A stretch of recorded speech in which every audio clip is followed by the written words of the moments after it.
안녕하세요. 이번 영상은 현대 원자 모형 이어서 쉬어가는 영상입니다.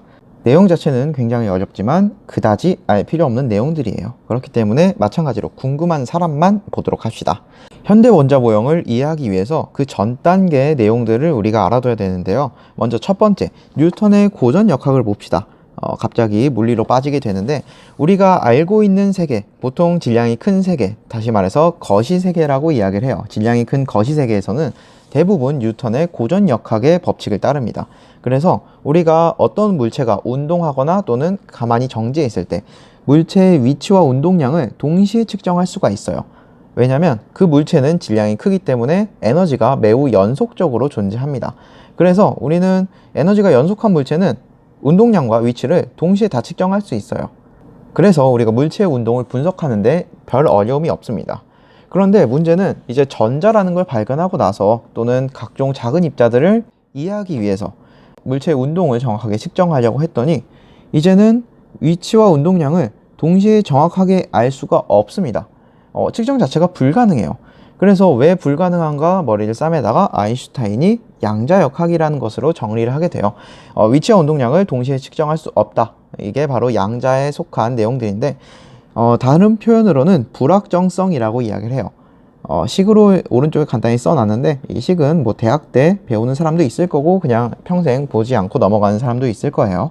위치와 운동량을 곱한 값이 항상 0보다 커야 되기 때문에 2분의 h 바라고 표현을 하는데, 항상 0보다 커야 되는 값이기 때문에 둘 중에 하나가 0인 순간을 정확하게 측정할 수가 없습니다. 이건 에너지가 불연속한 질량이 작은 미시세계일 때 해당하는 내용이에요. 그래서 질량이 작은 전자 역시도 이 세계에 해당하기 때문에 위치와 운동량을 동시에 측정할 수 없습니다. 한마디로 말하면 우리가 물체의 운동을 보고 위치를 예측할 수 없다라고 생각을 하면 돼요.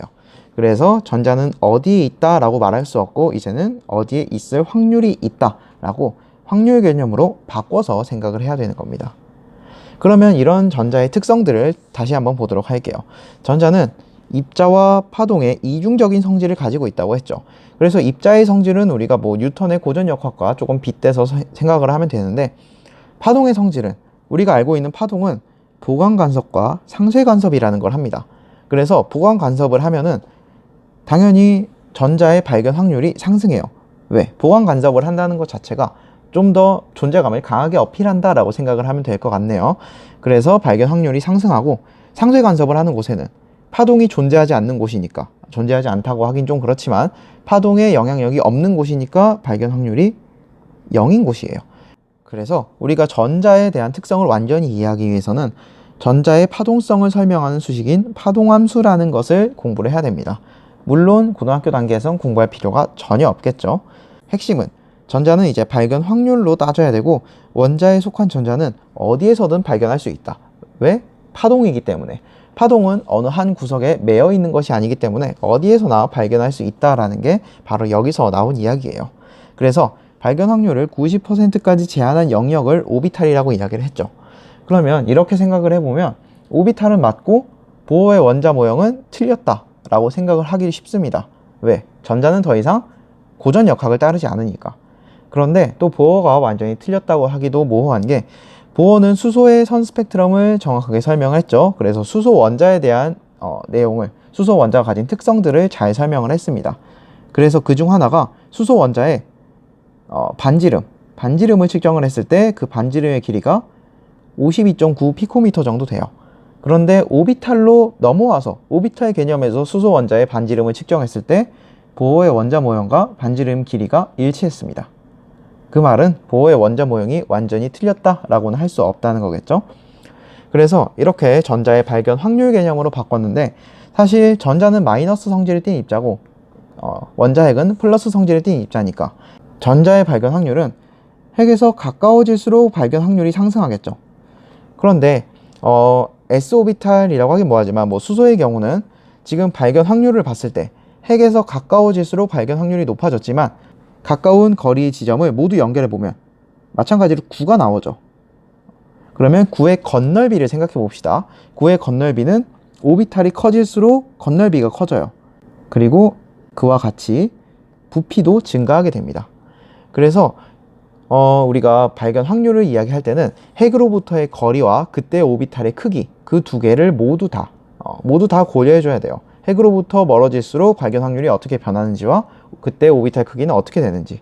그래서 발견 확률이 여러분이 생각하는 것처럼 핵에서 가장 높은 게 아니고 핵에서 가까울 때 어느 정도 증가했다가 다시 감소하는 형상의 그래프가 나타나게 됩니다.